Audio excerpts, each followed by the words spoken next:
এই তো এই তো মনে হচ্ছে সেই গুহাটা। আর এই গুহার কথাটাই তো ওই রামুর বউ বলেছিল। হ্যাঁ হ্যাঁ, আমি আমি সব দিক খেয়াল করে তারপর এখানে এসেছি। ও ঠিক এই জায়গাটির কথাই বলেছে। আমি নিশ্চিত আমি সঠিক জায়গায় এসেছি। আর এই গুহার মধ্যেই আছে ওই 7 গড়া মোহর। আহ, ভাবতে আমার কেমন অবাক লাগছে। এত বছর ধরে আমি তন্ত্র সাধনা করছি, কিন্তু আমার এত বছরের জীবনে আমি কোনোদিনও এরকম গুপ্তধনের খোঁজ পাইনি। অবশেষে ওই মোড়ল গিন্নির সাথে পরিচয় হওয়ার পর আমি 7 গড়া মোহরের খোঁজ পেয়েছি। আমি বুঝতে পারছি আমাকে শাস্তি ভোগ করতেই হবে। তাহলে কি আমি ওই নীলপদ্ম তুলে নিয়ে আসতে পারবো না? কি করব কি এখন আমি একবার ওই সিংহটির হাত থেকে কোনোভাবে রক্ষা পেয়েছি, তারপর ওই রাক্ষসের হাত থেকে আমি রক্ষা পেয়েছি। এখন এনার হাত থেকে আমি কি করে রক্ষা পাবো? আমার তো মনে হচ্ছে না যে আমি কোনোভাবে এনার কাছ থেকে রক্ষা পাবো। আসলেই তো আমি অন্যায় করেছিলাম, আর সেই অন্যায়ের শাস্তি তো আমাকে পেতেই হবে। কি হলো কি মেয়ে, তখন থেকে কি এত ভাবছো? তোমাকে না আমি বলেছি তোমাকে আমি শাস্তি দেব, আর তোমাকে শাস্তি পেতেই হবে। তুমি নিজেকে প্রস্তুত করো, কারণ একজন জঙ্গল রানী কখনো অন্যায়কারীকে ছেড়ে দেয় না। জঙ্গল রানী, আমি অন্যায় করেছি, আর এটা আমি নিজে থেকেই স্বীকার করছি। আসলে আপনার অনুমতি না নিয়ে এই গাছটি কাটতে যাওয়া আমার মোটেই উচিত হয়নি। আর তাই তো আমি মহা অপরাধী, আমি ক্ষমার অযোগ্য। কিন্তু তারপরও আমি আপনাকে একটা কথা বলতে চাই, আর সেটা হলো আমি বিশেষ একটি কাজের উদ্দেশ্যে রওনা দিয়েছি। আর আপনি যদি আমাকে সামান্য কিছু সময় দিতেন, তাহলে আমি সেই কাজ সময়ের মধ্যে সম্পন্ন করে আপনার কাছে আসতাম। তখন না হয় আপনি আমাকে শাস্তি দিতেন, তখন আমার আর যে কোনো আফসোস থাকতো না। না না, জঙ্গল রানী কখনো অন্যায়কারীকে এভাবে সুযোগ দেয় না। তুমি অন্যায় করেছো, শাস্তি তোমাকে পেতেই হবে, আর এখনই, এই মুহূর্তে। আমি বুঝতে পেরেছি জঙ্গল রানী, আপনি আমাকে সময় দেবেন না। ঠিক আছে, এখন তো আর কিচ্ছুটি করার নেই আমার। আপনার কাছে যে আমাকে আত্মসমর্পণ করতেই হবে। আপনি আমাকে শাস্তি দিন। আমি যে আমার বন্ধুর জন্য কিচ্ছু করতে পারিনি, এটাই আমার সব থেকে বড় কষ্ট। সে যে আমার পথ চেয়ে বসে থাকবে। এসব কোনো কথা বলে আমার মন গলানো যাবে না মেয়ে। আমি যেটা সিদ্ধান্ত নিয়েছি সেটাই হবে। তোমার অপরাধের শাস্তি তোমাকে ভোগ করতেই হবে। ঠিক আছে, আপনি যেহেতু আমার কোনো কথা শুনবেন না, তাহলে দিন, আমাকে শাস্তি দিন, আমাকে শেষ করে দিন, আপনি শেষ করে দিন। ওদিকে তোতা পাখিটি সেখান থেকে চলে যাওয়ার পরপরই সেই লতা পাতার আড়াল থেকে নাগিনী বাইরে বেরিয়ে আসে। যা, অবশেষে এখান থেকে ওই তোতা পাখিটি চলে গেছে। ও আমাকে দেখতে পায়নি। আমি ঠিক এখানেই লুকিয়েছিলাম, আর আমাকে দেখতে পেলে হয়তোবা ও এখান থেকে কিছুতেই যেত না। কিন্তু আমি এটা কিছুতেই বুঝতে পারছি না যে ওই তোতা পাখিটি কেন আমাকে এভাবে অনুসরণ করছিল। আর তাছাড়া ও আমাকে যেভাবে অনুসরণ করছিল, তাতে মনে হচ্ছিল ও যখন তখন আমাকে আক্রমণ করবে। কিন্তু এর কারণ কি হতে পারে? আমি তো এর আগে কখনো কোনো তোতা পাখির কোনো ক্ষতি করিনি। আর আমি যতদূর জানি, আমাদের নাগকুলের কেউ যদি কোনো প্রাণী বা পশুকে আক্রমণ না করে, তাহলে তাদেরকে কেউ আক্রমণ করে না, শুধুমাত্র ওই শকুন আর কাক ছাড়া। এই তোতা পাখিটি কি তাহলে আমার সাথে কোনো শত্রুতা করছে নিজে থেকে? তবে যাই হোক, শত্রুতা থাকুক আর না থাকুক, কিছুতেই ওই তোতা পাখিটির সম্মুখীন হওয়া যাবে না। আর তাছাড়া এখন তো আমার পিছু ছেড়েই দিয়েছে, আর এটাই আমার সুযোগ এখান থেকে চলে যাওয়ার। আমি এক্ষুনি এখান থেকে চলে যাব। আর তাছাড়া ওদিকে অভাগীর কি অবস্থা সেটাও তো আমি জানি না, আর অভাগীর কাছাকাছি যে আমাকে থাকতেই হবে। এ কথা বলে নাগিনীটি সেখান থেকে চলে যেতে থাকে, আর তখনই সেই তোতা পাখি রূপী রামুর স্ত্রী নাগিনীর সামনে এসে হাজির হয়ে যায়। এই তোতা পাখি তো আবার আমার সামনে এসে দাঁড়ালো। তার মানে কি এতক্ষণ ও আমার উপর নজর রাখছিল যে আমি কখন এই লতা পাতার আড়াল থেকে বেরিয়ে আসি, আর আমি এখান থেকে বেরোতে ও আমার সামনে এসে দাঁড়িয়েছে। আমি যে নিজেকে এখন কি করে আড়াল করব সেটাই বুঝতে পারছি না। দেখো নাগিনী, তুমি পালানোর চেষ্টা করো না। আমি তোমার কোনো ক্ষতি করব না। তোমার সাথে একটু কথা বলার জন্য আমি তোমার পিছু করেছি। আমি তোমার সাথে একটু কথা বলতে চাই। তুমি আমার সাথে দয়া করে একটু কথা বলো। ক্ষতি করবে না ও। আর ও আমার সাথে কিছু কথা বলতে চাইছে। এটা কি আসলেই সত্যি, নাকি এটা ওর পাতা ফাঁদ? হ্যাঁ হ্যাঁ, হতেই পারে। আমি তো কিছুই বুঝতে পারছি না। না না না, কোনোভাবে ওর পাতা ফাঁদে পা দেওয়া যাবে না। একটা একটা করে দিন পার হয়ে যাচ্ছে, আর আমি এভাবে বন্দি অবস্থায় আছি। এমনকি ওদিকে 7 দিন পার হয়ে গেছে। মহারাজ নিশ্চয়ই এতক্ষণে আমাকে খোঁজাখুঁজিও শুরু করে দিয়েছে, আর তিনি নিশ্চয়ই আমাকে অপরাধী ভাবতেও শুরু করে ফেলেছে। তিনি নিশ্চয়ই ভাবছেন যে আমি ওনার সাথে বেইমানি করেছি, আর এটাই তো ভাবাটাই স্বাভাবিক। কারণ আমাকে না পেয়ে উনি নিশ্চয়ই আমার গণনাশালায় গিয়েছিলেন, আর সেখানে যে আমাকে হয়তোবা উনি পাননি। আর তাছাড়া মহারাজ রানীমা আমার উপর অনেক আশা ভরসা করেছিলেন যে আমি তাদেরকে রাজপুত্রের সঠিক খবরটা জানাতে পারবো। আর আমি তো নিজেই সত্যি সত্যি রাজকুমারের সঠিক খবর জানতে পেরেও গিয়েছিলাম, কিন্তু আমি তাদেরকে এসব কিছু জানাতে ব্যর্থ হয়েছি। আর সব কিছু হয়েছে ওই রাঘবের জন্য। কারণ রাঘব তো আমাকে এখানে বন্দি করে আটকে রাখলো, আর তাই তো আমি মহারাজের কাছে পর্যন্ত যেতে পারিনি। আর তাছাড়া ও আমার পরিবারের ক্ষতি করার ভয় পর্যন্ত আমাকে দেখিয়েছে। জানি না এখন আমার পরিবারের কি অবস্থা, ওরা সবাই ভালো আছে কিনা। কারণ ওই রাঘবকে তো বিশ্বাস নেই, ও যখন যা খুশি করে ফেলতে পারে। কিন্তু ওদিকে যে রাজকুমারের কি খবর সেটাও আমি জানি না। তবে রাঘব যে এখনো রাজকুমারের কোনো ক্ষতি করতে পারেনি সেটা আমি খুব ভালো করে বুঝতে পেরেছি। আর তাছাড়া সাধু বাবা যেহেতু রাজকুমারের সাথে আছে, সেহেতু চিন্তাটা একটু কম হচ্ছে আমার। কিন্তু মহারানীর কাছে যদি আমি কোনোভাবে রাজকুমার যে বেঁচে আছে এই খবরটা পৌঁছাতে পারতাম, তাহলে নিজের মনের কাছে অনেক শান্তি পেতাম আমি। কিন্তু তাদের কাছে খবর পাঠানোর কোনো উপায় তো নেই আমার কাছে। ওদিকে রানী মন খারাপ করে তার ঘরে বসে থাকে। সবকিছু যে এভাবে মিথ্যে হয়ে যাবে এটা আমি কখনোই ভাবতে পারিনি। আমি তো ভেবেছিলাম এবার সত্যি সত্যি আমার কুমারের খোঁজ পেয়ে যাব আমি, কিন্তু আমি তো আমার কুমারের কোনো খোঁজই পেলাম না। এমনকি রাজকনকের কোনো খবর নেই। আর তাছাড়া মহারাজও এভাবে আমাকে কিছু না জানিয়ে হুট করে চলে গেল। এখন আমি যে একা, এই একা একা কি করব, নিজেকে আমার বড্ড অসহায় মনে হচ্ছে। সবকিছু তো বেশ ভালো মতোই চলছিল, হঠাৎ করে যে কেনই এত বড় ঝড় উঠলো সেটাই বুঝতে পারছি না। আমার কুমার যদি ওই জঙ্গলে ওই দিন ওভাবে শিকারে না যেত, তাহলে আমি আমার কুমারকে এভাবে হারিয়ে ফেলতাম না, আর সবকিছু এভাবে এলোমেলো হয়েও যেত না। আমার মন তো সব সময় বলে আমার কুমার হয়তো বা বেঁচে আছে, কেন আমার কাছে ফিরে আসছে না। হে বিধাতা, তুমি কি এই মায়ের আর্তনাদ শুনতে পাচ্ছ না? বিধাতা, তুমি এই মাহারা মাকে তার সন্তানকে ফিরিয়ে দাও, আর এভাবে কষ্ট দিও না আমাকে। ওদিকে দূর থেকে রাজকুমার পাখিটি তার মায়ের সব কথা শুনে ফেলে এবং কষ্ট পেতে থাকে।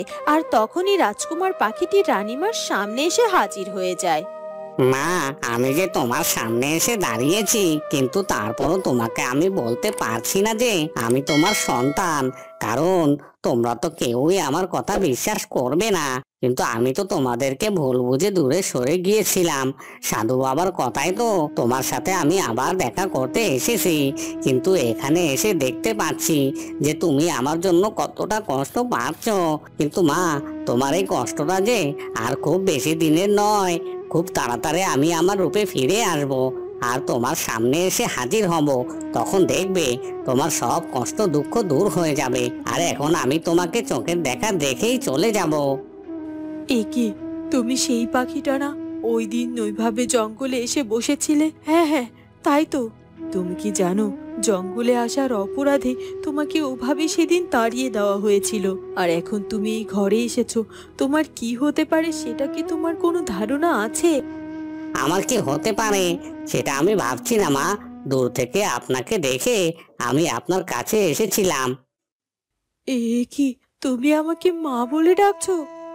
মাকে তো মা বলেই ডাকার মধ্যে কোনো অপরাধ নেই, তাই না? এ কি, এটা কি হলো? এই পাখিটা আমাকে মা বলে ডাকার সাথে সাথে আমার মনটার মধ্যে এমন উতলা হয়ে উঠলো কেন?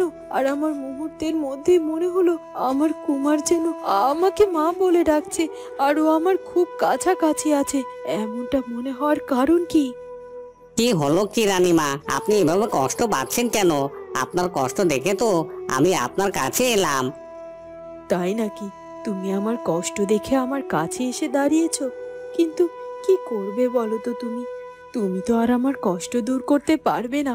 আর তাছাড়া মহারাজ অবশ্য আজ রাজপ্রাসাদে নেই, তাই তোমার কিছুই হবে না। তাও বলছি, তুমি এখানে আর বেশিক্ষণ থেকো না, তুমি এখান থেকে চলে যাও বরং। হ্যাঁ হ্যাঁ, আমি চলে যাচ্ছি, কিন্তু আপনাকে একটা কথা বলে যাচ্ছি মা। আর সেটা হলো, বিধাতা আপনার কথা শুনবেন, আপনার সব কষ্ট দূর হয়ে যাবে, আর খুব তাড়াতাড়ি আপনি আপনার কুমারকে ফিরে পেয়ে যাবেন। আপনার এই চোখের জল আর ফেলতে হবে না মা। এ কথা বলে রাজকুমার পাখিটি সেখান থেকে উড়ে চলে যায়। এই পাখিটি কি বলে গেল? আমি আমার কুমারকে সত্যিই ফিরে পাবো? হে বিধাতা, ওই পাখিটির কথাই যেন সত্যি হয়। আমি যেন সত্যি সত্যি খুব তাড়াতাড়ি আমার কুমারকে ফিরে পাই। আর তাছাড়া এই পাখিটি যতক্ষণ আমার কাছে ছিল, আমার মনে হচ্ছিল আমার কুমার আমার কাছে আছে। আর এই পাখিটি চলে যাওয়ার সাথে সাথে আমার বুকটা এভাবে খালি খালি লাগছে কেন? কি কারণ হতে পারে এর? আজ আমি নিজের জীবনের কাছে হেরে যাব, এটা আমি কখনোই ভাবতে পারিনি। তবে যাই হোক না কেন, এখন তো আর কিচ্ছুটি করার নেই। কোনোভাবে ওনার হাত থেকে আমি রক্ষাও পাবো না, আর তাই আমাকে যে এটা মেনে নিতেই হবে। এ কথা বলে অভাগী চুপচাপ দাঁড়িয়ে থাকে, আর সেই নারী মূর্তিটি অভাগীর উপর জাদু শক্তি প্রয়োগ করে, আর সাথে সাথে অভাগীর পুরো শরীরে আগুন লেগে যায়। কিন্তু সে অভাগীর কোনো চিৎকার বা আর্তনাদ কিছুই শুনতে পায় না, আর তাই তো সে বড্ড অবাক হয়ে যায়। এ কি, এটা কি হলো? এই মেয়েটির পুরো শরীর এভাবে আগুনে জ্বলছে, অথচ এই মেয়েটি চুপচাপ ওই আগুনের মধ্যেই দাঁড়িয়ে আছে। কোনো চিৎকার চেঁচামেচি বা কোনো আর্তনাদ কিছুই তো করছে না। আর আমার তো মনে হচ্ছে এক্ষুনিও পুড়ে ছাই হয়ে যাবে। তারপরও কেন আর্তনাদ করছে না? এভাবে চুপ করে রয়েছে ও, কিছু তো বুঝতে পারছি না আমি। এরপর বেশ কিছুক্ষণ পর হঠাৎ করে সেই আগুনটা থেমে যায়, আর অভাগীর কোনো ক্ষতি হয় না, আর সে একটি নতুন রূপে নিজেকে আবিষ্কার করে। এ কি, আমার তো কোনো ক্ষতি হয়নি, আমি তো পরিপূর্ণ সুস্থ আছি। আর তাছাড়া ওই আগুন আমার শরীরে লাগলো, অথচ আমার শরীরে আমি কোনো আগুনের যন্ত্রণা অনুভব করতে পাইনি। আর তাছাড়া কেনই বা এভাবে আমার পোশাকও পরিবর্তন হয়ে গেল? কি করে? আমি নিজেকে তো অন্য একটি রূপে দেখতে পাচ্ছি। তার মানে কি জঙ্গল রানী ইচ্ছে করে আমার কোনো ক্ষতি করেনি? এটা কি করে হতে পারে? না না, এটা কিছুতেই হতে পারে না। আমি আমার শক্তি প্রয়োগ করার পরও কি করে এই মেয়েটা এইভাবে সুস্থ থাকলো? ওর ক্ষতি কেন হলো না? তার মানে কি এই মেয়েটির মধ্যে কোনো অন্য শক্তি আছে, যার কারণে ওর আগুনেও ক্ষতি হয়নি? ওদিকে তন্ত্রমাতা আর একটু দেরি না করে ওই গুহার মধ্যে প্রবেশ করে, আর সে পায়ে হেঁটে হেঁটে গুহার এদিকে ওদিকে যেতে থাকে, আর ওই সাত খরা মোহর খুঁজে বের করার চেষ্টা করে। সেই তখন থেকে গুহার মধ্যে আমি প্রবেশ করেছি, আর এতটা সময় ধরে আমি ওই গুহার এক প্রান্ত থেকে অন্য প্রান্ত ছুটে বেড়াচ্ছি ওই সাত করা মোহর খুঁজে বের করার জন্য। কিন্তু কোনোভাবেই তো আমি ওই সাত করা মোহর কিছুতেই খুঁজে পাচ্ছি না। আর তাছাড়া এই গুহার সবগুলো জায়গা একেবারে একই রকম। আমি কোন দিকে যাচ্ছি সেটা তো কিছুতেই বুঝতে পারছি না। আর আমার বারবার এটা কেন মনে হচ্ছে যে আমি বারবার ঘুরে ফিরে একই জায়গায় এসে পড়ছি, কিন্তু এমনটা তো হওয়ার কথা নয়। এমনটা কেন হচ্ছে? কিছুক্ষণ আগে তো আমি আমার শক্তি প্রয়োগ করারও চেষ্টা করেছিলাম, কিন্তু এই গুহার মধ্যে তো আমি আমার শক্তিও প্রয়োগ করতে পারছি না, কারণ এই গুহার মধ্যে আমার শক্তি অকেজো। তাহলে এখন আমি কি করব? না না না, এভাবে হাত পা গুটিয়ে তো আমি বসে থাকবো না। আমি এক কাজ করি, আমি বরং একটু ও দিকটাতে এগিয়ে গিয়ে দেখি হয়তো বা ওদিকে গেলে আমি ওই সাত ঘোড়া মোহর খুঁজে পেয়ে যাব। হ্যাঁ হ্যাঁ, আর একটু দেরি করব না, আমাকে যে ওদিকটাতে যেতেই হবে। এই কথা বলে তন্ত্রবুড়ি সামনের দিকে এগিয়ে যেতে থাকে।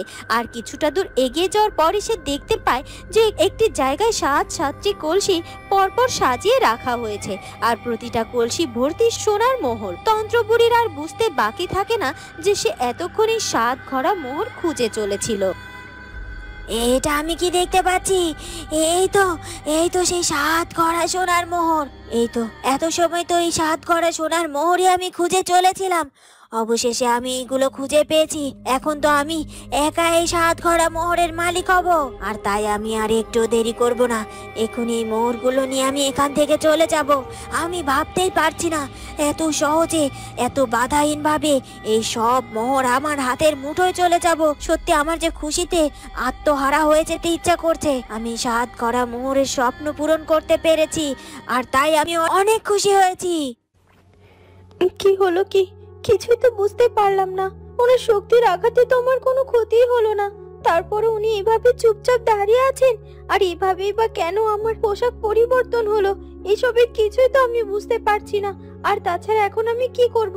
আমি কি এখানেই দাঁড়িয়ে থাকবো, নাকি এখান থেকে রওনা দেব? না না না, কিছুই এখন করা যাবে না।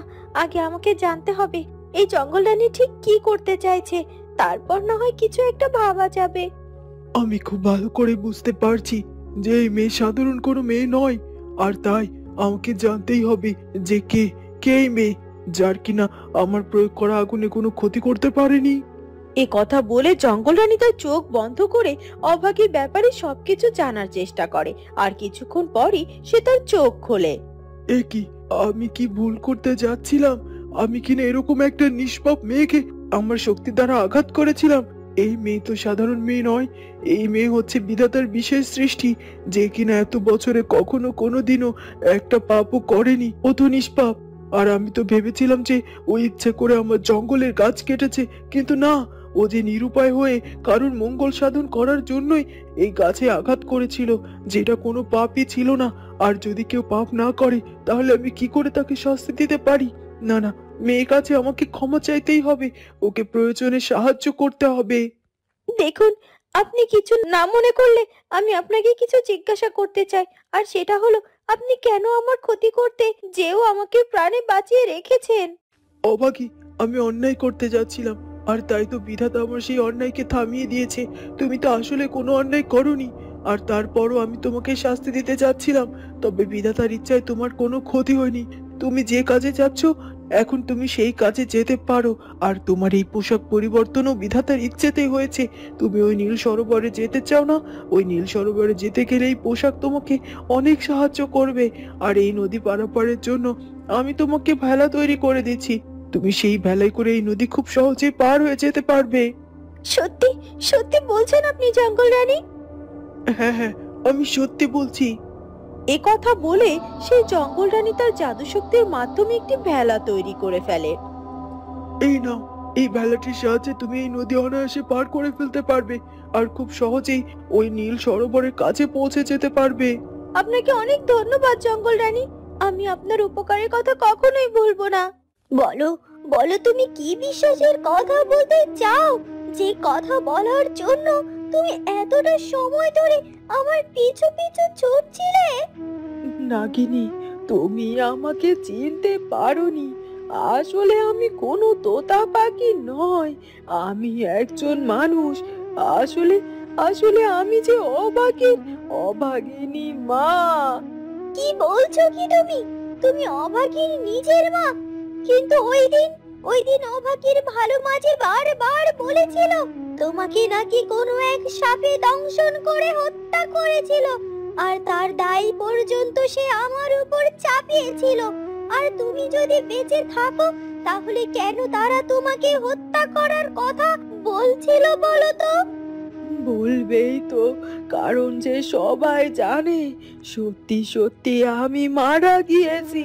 কিন্তু আমি যে আসলে মারা যাইনি গো নাগিনী। ওই মোড়ল গিন্নি আমাকে তার পরিত্যক্ত ঘরে আটকে রেখেছিল, আর সে এক তন্ত্র বুড়ির সাহায্যে আমাকে এরকম তোতা পাখিতে পরিণত করেছে। আর তাছাড়া এর মধ্যে আরো অনেক ঘটনা আছে, যেটা আমি তোমাকে পরে এক সময় বলবো ক্ষণ। কিন্তু আসলে আমি তোমার পিছু করছিলাম, তার একটি কারণ হচ্ছে আমার অবাগীকে রাক্ষসের হাত থেকে তুমি রক্ষে করেছো। আপনি অভাগীর মা, আর তাই আপনাকে বলতে আমার কোনো বাধা নেই। হ্যাঁ, আমি অভাগীকে রক্ষা করেছি, আর কেন রক্ষা করেছি সেই সব কিছু আপনাকে পরে বুঝিয়ে বলবো। আসলে আমি চাই না যে অভাগীর কোনো ক্ষতি হোক, আর তাই তো আমি ওর পিছু পিছু ছায়ার মতো লেগে আছি, শুধুমাত্র ওকে সাহায্য করার জন্য। সত্যি সত্যি বলছেন আপনি নাগিনী? এখন তো আমার চিন্তা অনেকটাই কমে গেল। আমি শুধুমাত্র অবাগীর পাশে একা নই, আপনি আমার অবাগীর পাশে আছেন। আর তাই আমার অবাগী ঠিক জয়ী হবে, ওর কোনো বিপদ আমরা হতে দেব না। হ্যাঁ, আপনি ঠিকই বলেছেন। আমরা দুজনে মিলে অভাগীকে রক্ষা করব, কিন্তু এখন অভাগী কোথায় আছে সেটা আমরা জানি না। চলুন আমরা গিয়ে দেখি ও এখন কোথায় আছে। হ্যাঁ, সেটাই ভালো হবে। চলুন আমরা তাহলে রওনা দেই।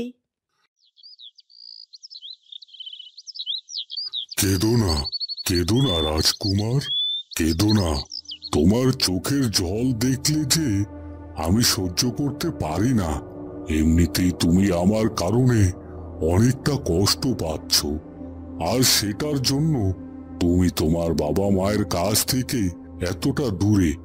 আর তাই তোমার চোখের জল দেখলে যে আমি সেটা সহ্য করতে পারি না। আর তুমি যদি এভাবে কাঁদো তাহলে যে আমার নিজেকে আরো অপরাধী মনে হয়। না না গাটো বাবা, আপনি নিজেকে এতটা অপরাধী ভাববেন না। কারণ আপনি যা করেছেন সেটা তো ভুল করে করেছেন, না জেনে করেছেন। আর না জেনে কেউ যদি কিছু করে সেটা কখনো অন্যায় হয় না। আর তাছাড়া আপনার উপরে তো আমার বিন্দুমাত্র রাগও নেই, আর আপনি নিজেও আমাকে সুস্থ করার ব্যবস্থা পর্যন্ত করে দিয়েছেন। আসলে আমার বাবা মায়ের কথা মনে করে আমার বাবা মা আমাকে ছাড়া কত কষ্টে আছে, কত চিন্তায় আছে, আর তাদের কষ্ট যে আমি সহ্য করতে পারছি না। আর কিছুটা সময় বাকি আছে রাজকুমার, তারপরে দেখবে অভাগী নীল পদ্ম নিয়ে এসে তোমার সামনে হাজির হয়ে গেছে। সেই আশাই তো আছি, কিন্তু ওদিকে যদি অভাগীর আবার কোনো বিপদ হয়ে যায়? রাজকুমার, অভাগী হলো একজন নিষ্পাপ কন্যা। এটা শুধুমাত্র সেটাই নয়, ও হলো বিধাতার বিশেষ কন্যা, আর তাই ওর কোনো ক্ষতি হবে না। আর এ পর্যন্ত যত বিপদ সামনে এসে হাজির হয়েছে, ও সব বিপদকে পাড়ি দিয়ে সামনের দিকে এগিয়ে চলেছে। আর তুমি শুনলে খুশি হবে যে আমি আমার ধ্যানের মাধ্যমে জানতে পেরেছি যে অভাগী ওই নীল সরোবরের খুব কাছাকাছি পৌঁছে গেছে। এই সত্যি বলছেন জাদু বাবা? এবার আমার বড্ড নিশ্চিন্ত লাগছে যে আমার অভাগী ঠিক আছে, সুস্থ আছে, ওর কোনো ক্ষতি হয়নি। এখন এখন সুস্থভাবে ওই নীলপদ্ম নিয়ে ফিরে আসতে পারলেই হয়। আসবে রাজকুমার, অভাগী ওই নীল পদ্মকে সাথে করে নিয়ে ফিরবে, কারণ আমি যে তার ইঙ্গিত পেয়েছি। আর তাই এত চিন্তা করো না, বিধাতার উপর ভরসা করো, বিধাতাই সাহায্য করবে। ওদিকে মোড়ল মশাই গ্রামের অনেক জায়গায় খুঁজেও তার স্ত্রীকে না পেয়ে বড্ড চিন্তায় পড়ে যায়। না, কোথাও তো পেলাম না রূপার মাকে। কোথায় যে গেল, সেই তখন থেকে তাকে তো খুঁজে চলেছি। সে যেখানে যেখানে যায় সেখানে সেখানেই গেলাম, আর যেখানে যেখানে না যায় সেখানেও গেলাম, কিন্তু তাকে তো কোথাও খুঁজে পেলাম না। তাহলে কোথায় গেল সে? জাগার মতো অন্য কোনো জায়গাও তো নেই যে সেখানে যাবে। আর যদি সে কোথাও যায় সব সময় আমাকে সবকিছু বলে যায়, এভাবে হুট করে না বলে কখনো কোথাও কোনো দিনও যায়নি। এখন তো সত্যি মানুষটার জন্য আমার বড্ড চিন্তা হচ্ছে। আমার কেন জানি না মনে হচ্ছে আমি তাকে হারিয়ে ফেললাম। না না, এসব কেন ভাবছি? তাকে আমি হারিয়ে ফেলবো এটা কোনোদিনও হতে পারে না। আর তাছাড়া আমি তো বাড়ি থেকে অনেকটা সময় আগে বেরিয়েছি, হয়তো আমার স্ত্রী এতক্ষণে বাড়িতে পৌঁছে গিয়েছে। হ্যাঁ, সেটাই হতে পারে। এক কাজ করি, আমি আর এদিকে সময় নষ্ট না করে আমি বরং এক্ষুনি বাড়িতে গিয়ে দেখি আমার স্ত্রী ফিরেছে কিনা। এ কথা বলে মোড়ল মশাই আর একটু দেরি না করে তাড়াতাড়ি করে বাড়িতে ফিরে যায়। রূপা, মা রূপা, কোথায় তুই? তুই কি আমার কোনো কথা শুনতে পাচ্ছিস না? রূপা, রূপা মা, আমার কথার উত্তর দিচ্ছিস না কেন? তখনই রূপা সেখানে চলে আসে।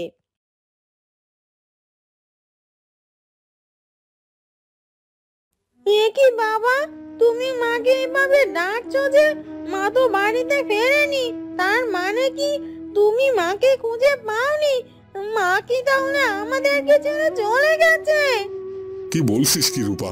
তার মানে সত্যি সত্যি তোর মা বাড়িতে ফেরেনি? কিন্তু আমিও তো এত জায়গায় খুঁজলাম, কোথাও তো তাকে খুঁজে পেলাম না।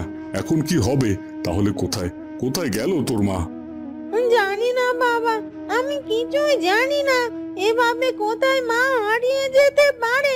তুমি যেখান থেকে পারো মাকে খুঁজে বের করে নিয়ে এসো। মাকে না দেখে যে আমি একটু থাকতে পারবো না। যাও, মাকে নিয়ে এসো। এখন আমি কি করব? না না, কিছুই তো বুঝতে পারছি না। তবে এভাবে হাত পা গুটিয়ে বসে থাকলে হবে না, কিছু একটা তো করতেই হবে। যেভাবেই হোক রূপার মায়ের খোঁজ বের করতেই হবে আমাকে। এখন এখন যে করে হোক এই সাত করা মোহর নিয়ে আমাকে এক্ষুনি এখান থেকে বেরিয়ে পড়তে হবে, না হলে যখন তখন বিপদ হয়ে যেতে পারে। এ কথা বলে তন্ত্রবুড়ি সেই সাতখরা মোহরের দিকে এগিয়ে যেতে থাকে। আর তখনই এক জাদু শক্তি এসে তন্ত্রবুড়ির শরীরে আঘাত করে, আর তন্ত্রবুড়ি ছিটকে মাটিতে পড়ে যায়। এটা কি হলো? আমার শরীরে এভাবে কোথা থেকে জাদু শক্তি এসে আঘাত করলো? আর কেই বা এই জাদু শক্তি প্রয়োগ করলো? আর তাছাড়া এমনটা তো হওয়ার কথা নয়, আমার উপরে এভাবে কেউ আঘাত করতে পারে না। না না, নিশ্চয় নিশ্চয় আমার কোনো একটা ভুল হচ্ছে। এটা আবার আমার মনের ভুলও হতে পারে। আমাকে আমাকে আবার উঠতে হবে আর ওই সাতঘরা মোহরের কাছে যেতে হবে। এই কথা বলে তন্ত্রবুড়ি আবার উঠে দাঁড়ায় আর ওই সাতঘরা মোহরের কাছে যাওয়ার জন্য আবার রওনা দিতে থাকে।